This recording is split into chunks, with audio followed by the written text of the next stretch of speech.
Brilliance Audio presents the unabridged recording of The Bloody Shirt, Terror After Appomattox, by Stephen Budiansky, performed by Phil Gigante.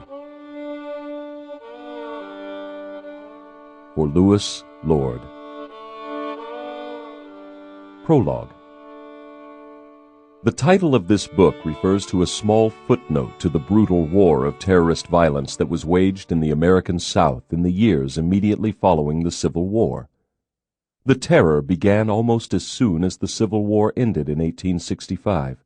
It lasted until 1876, when the last of the governments of the Southern states freely elected through universal manhood suffrage was toppled in a well-orchestrated campaign of violence, fraud, and intimidation, thereby putting an end to Reconstruction, erasing the freedmen's newly won political rights, and securing white conservative home rule to the South for 100 years to come.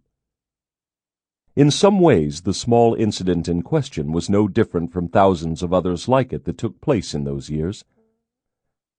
At 10 o'clock on the night of March 9th, 1871, a band of 120 men on horseback, disguised, heavily armed, even their horses cloaked in white sheets to conceal any identifiable markings, surrounded the house of one George R. Ross, deep in the river-cut country southeast of the town of Aberdeen in Monroe County, Mississippi.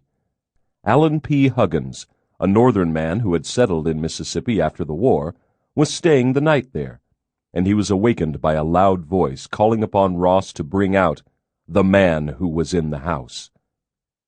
Huggins looked out the window, and by the bright moonlight saw the porch crowded with men in white hoods and robes. They told him that unless he came out to receive their warning, they would burn the place down.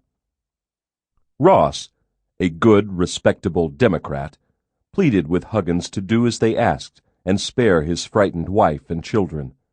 So after securing a promise that not a hair of your head shall be injured, Huggins agreed to go down to the gate to hear what the men had come to tell him. It was just this.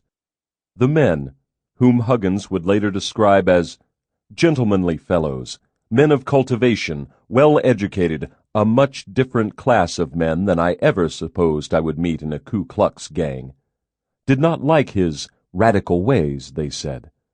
As superintendent of schools for the county, Huggins had instituted public schooling, was trying to educate the Negroes.